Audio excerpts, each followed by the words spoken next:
Hello, good morning everybody. आज हम C S 301 data structure and algorithms के subtopic 1.7 asymptotic notations में big O, theta तथा omega notations के बारे में पढ़ेंगे। ये notations asymptotic notations mathematical notations होते हैं जिनको हम रनिंग टाइम को डिस्क्राइब करने के लिए उपयोग करते हैं, जो कि एल्गोरिथम का रनिंग टाइम होता है जब input tends towards a particular value और ए लिमिटिंग वैल्यू। तो हम एसिम्प्टोटिक नोटेशंस ये फाइंड करते हैं कि भाई किस वैल्यू पर ये जो है वैल्यू रहेगी और मैक्सिमम हमारे को मिलेगा। जैसे सपोज किया हम एग्जांपल लेते हैं इन bubble sort when the input array is already sorted. अगर सॉर्टेड फॉर्म में है बबल सॉर्ट में इनपुट एरे, तो इसका टाइम जो लगेगा एल्गोरिथम को एग्जीक्यूट करने में वो लीनियर होगा, तो इसको हम कहेंगे बेस्ट केस कहेंगे। लेकिन अगर इनपुट एरे सॉर्टेड फॉर्म में नहीं है, रिवर्स कंडीशन भी कह सकते हैं इसे कि भाई सॉर्टेड में नहीं है, तो एल्गोरिथम मैक्सिमम टाइम लेगी और ये कहलाएगा क्वाड्रेटिक टाइम कहलाता है। तो सॉर्ट करने के लिए एलिमेंट को सॉर्ट करने के लिए इसमें अधिक टाइम लगेगा, तो ये कहलाएगा हमारा वर्स्ट केस कहलाएगा। जब इनपुट एरे न तो सॉर्टेड फॉर्म में है न इसके रिवर्स है, मतलब ये जो है आपका जो है रैंडम है और ये दिया नहीं है भाई सॉर्टेड है, कुछ एलिमेंट सॉर्टेड हैं कुछ अनसॉर्टेड हैं, तो इसमें एवरेज टाइम लगेगा। तो दीज ये ड्यूरेशन से जो कि डिनोट की जाएंगी ये एसिम्प्टोटिक नोटेशंस कहलाते हैं। तो इस तरह से हम एफिशिएंसी फाइंड करने के लिए किसी भी एल्गोरिथम को उसका जो है टाइम रन टाइम क्या रहेगा, तो वो जो है इससे हम फाइंड करते हैं। एन स्क्वायर जो होता है वो जो है ये वर्स्ट केस कहलाता है। इसके बाद लीनियर आता है और ये अलग अलग केसेज होते हैं। There are mainly 3 asymptotic notations, 3 notations होते हैं, थीटा नोटेशन, ओमेगा नोटेशन और बिग ओ नोटेशंस। तो सबसे पहले हम जो है बिग ओ नोटेशंस लेते हैं।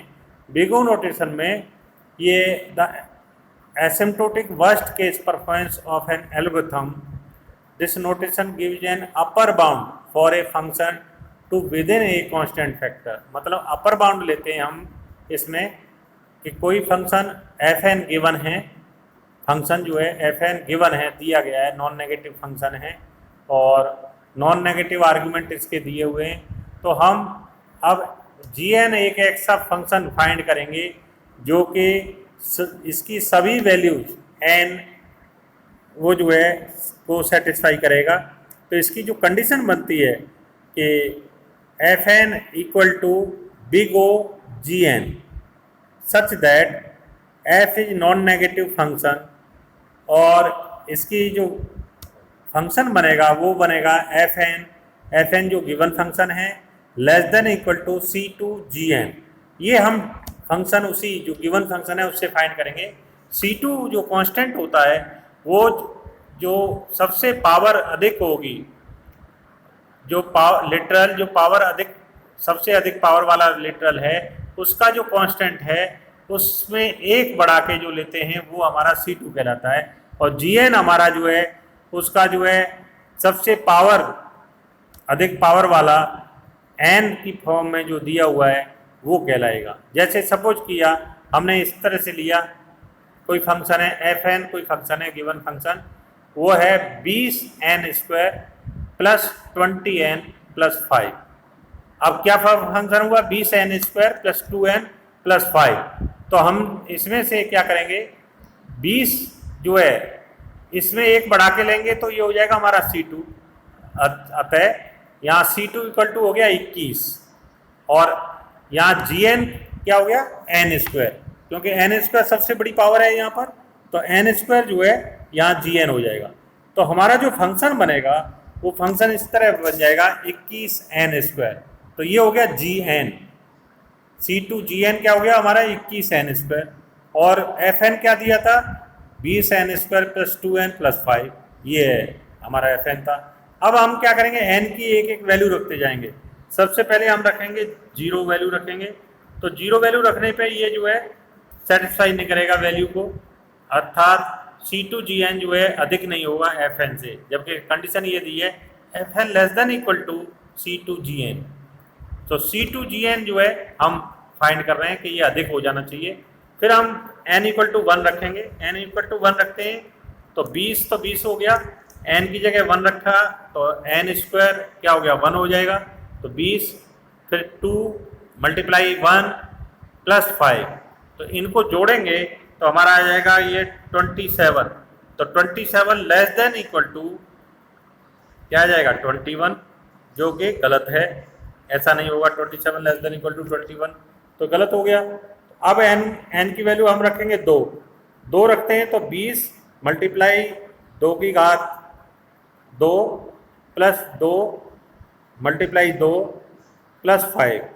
अब इनको ऐड किया तो हमारा आ गया 89, और उधर की तरफ रखा हमने gn की तरफ, तो gn क्या हो गया n स्क्वायर है, तो ये हो गया 4 मल्टीप्लाई 21, तो ये हो गया 84। तो ये भी सेटिस्फाई नहीं हो रही है, कंडीशन जो है गलत हो गई। अब हम रखेंगे n इक्वल टू 4। जब n इक्वल टू 4 रखते हैं तो n की वैल्यू क्या हो गई 4 हो गई, तो 4 रखेंगे तो 4 का स्क्वायर, तो ये हो गया 20 से मल्टीप्लाई किया 4 के स्क्वायर को तो 320 आ गया। फिर 2 मल्टीप्लाई 4 8 हो गया, प्लस 5 ऐड किया तो 331 आ गया ये, और 331 उधर की तरफ क्या है 21 मल्टीप्लाई 4 की पावर 2, तो वो हो गया 16 मल्टीप्लाई 21, तो ये हो गया 336। तो यहाँ सेटिस्फाई हो रही है 336 ग्रेटर देन इक्वल टू 331, तो ये सेटिस्फाई हो गई। तो n की वैल्यू यहाँ क्या आ गई 4, तो ये वैल्यू हमारी हो गई n0, तो n0 या 4 आ गया। तो ये अब फंक्शन जो है for all n greater than equal to 4, यहाँ हो जाएगा ग्रेटर देन इक्वल टू 4 हो जाएगा, तो ये कंडीशन ये आ जाएगी। तो बिग O क्या हो गया n square for all n greater than equal to 4, ये आ गया। तो 4 या 4 से अधिक वैल्यू अगर हम लेते हैं n की, तो ये फंक्शन सेटिस्फाई करेगा बिग O के लिए। सेम तरह से ओमेगा नोटेशन है, लेकिन इसमें बाउंड अपोजिट हो जाता है। इसमें जो है ये लोअर बाउंड हो जाता है, C2GN less than equal to FN हो जाएगा, यहाँ बस इतना अंतर आएगा, उसमें ग्रेटर देन था, यहाँ हो जाएगा लेस देन। तो opposite of big O notation भी कह सकते हो इसे। Omega notation gives a lower bound for a function to within a constant factor. तो asymptotic best case performance of an algorithm, the function n happens to be the highest valued function that will always have a lower value than the actual running of the algorithm। तो lower value आती है जो actual होता है उससे भी कम value आती है इसमें, ये लोअर बाउंड भी कहलाता है। ये बिग O नोटेशन का ये अपोजिट होता है। तो इसमें ये होता है FN equal to omega GN such that f is a non-negative function such that there exists constant C1 and N0, C1GN less than equal to FN। अब यहाँ हो गया C1GN, हमने C1 लिया इसको कांस्टेंट को, और GN जो है ये फंक्शन है GN, और less than equal to FN हो जाएगा जो गिवन फंक्शन है FN for all n greater than equal to N0। अब यहाँ पर इसी तरह का केस लिया हमने, इसी को लेंगे, तो ये केस जो है इसमें अब वैल्यू रखते जाएंगे, लेकिन ये इसमें लेस देन वाली वैल्यू को चेक करेंगे। इसी प्रकार तीसरा होता है थीटा नोटेशन। तो थीटा नोटेशन में ये दोनों को कंबाइन कर देते हैं, ओमेगा नोटेशन और बिग O नोटेशन को कंबाइन कर देते हैं, तो ये हो जाता है FN equal to theta GN। f is a non-negative function such that there exists constant C1, C2, N0 such that C1GN less than equal to FN less than equal to C2GN। अर्थात दोनों conditions combine करनी, C2GN greater than है FN से और C1GN less than है FN से। अब हम ऐसी वैल्यू फाइंड करेंगे जो दोनों को सेटिस्फाई करेगी। तो इस तरह का हम केस ले लेते हैं, जैसे हमने लिया 15n² plus 23n³ 15n³ plus 23n² plus 10।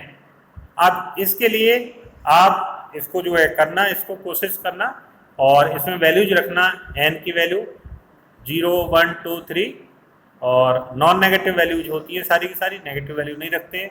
तो इस जिस वैल्यू पे कॉमनली दोनों के लिए सेटिस्फाई करेगा वो हमारी वैल्यू कहलाएगी कि n की वैल्यू n0 आ जाएगा वो, और उस पर जो फंक्शन आएगा वो सेटिस्फाई फंक्शन कहलाएगा। Thank you.